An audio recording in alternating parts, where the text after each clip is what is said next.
Good afternoon my dear বন্ধুরা। তো সকলে কেমন আছো? আশা করছি সকলে ভালো আছো। তো আমিও মোটামুটি ভালো আছি।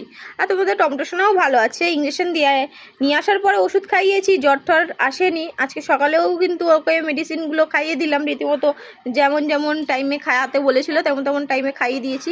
আর আজকে এসেছি একটা কারণে, তো আজকে তো ব্লগ ভিডিও দিচ্ছি না। আর আমি কিন্তু কালকে যে ব্লগ ভিডিও করেছি, আজ হচ্ছে বৃহস্পতিবার, কালকে বুধবারে ব্লগ ভিডিও করেছিলাম, তো সেই বুধবারের ব্লগ ভিডিও আজ কিন্তু চলে এসছে। তোমরা একটু দেখে নিও, ঠিক আছে? তোমরা কিন্তু বড় ভিডিওতে গিয়ে ব্লগসগুলো একটু দেখে নিও। বিশেষ করে আজকে যে ব্লগস ভিডিওটা ছেড়েছি সেই ভিডিওটা কিন্তু অবশ্যই দেখো। আর চলো আজকে আমি কী রান্না করলাম সেটাই তোমাদের সাথে শেয়ার করতে চলেছি। তো চলো চলে যাক আমার রান্নাঘরে। টিরিং টিরিং চলে এসছি আমার রান্নাঘরে। তো চলো দেখিয়ে দিই যে আজকে কী রান্না করলাম। তো দেখো বন্ধুরা, বুঝতে পারছো এটা কি মাছ? তো বেগুন দিয়ে, আলু দিয়ে আর বরবটি দিয়ে পার্শে মাছ রান্না করেছি।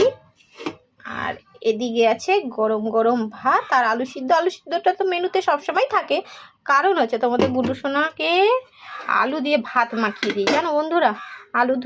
আলু দিয়ে ভাত মাখিয়ে দিলে ও ভাতটা খেতে খুব পছন্দ করে। তো এইটুকুনি আর কি ছিল মেনুতে, আর কিছু ছিল না। আর তোমরা কিন্তু অবশ্যই ব্লগ ভিডিওটা দেখো, আজকে ছাড়লাম। তো অনেকক্ষণই ঢুকেছিল ব্লগ ভিডিওটা, তো সেটা শেয়ার করতে পারিনি, এতক্ষণ একটু ব্যস্ত ছিলাম। তার জন্য এখন চলে আসলাম তোমাদের কাছে বলতে যে ব্লগ ভিডিও চলে এসছে বুধবারের। তো তোমরা কিন্তু অবশ্যই বুধবারের ব্লগ ভিডিওটা দেখে নিও। বুধবারের ব্লগ ভিডিওটা আজ বৃহস্পতিবার, আজকে ছেড়েছি। তো সবাই একটু প্লিজ যাও না, গিয়ে একটু ব্লগ ভিডিওটা দেখে এসো। চলো সবাই ভালো থেকো, সুস্থ থেকো, টাটা, বাই বাই।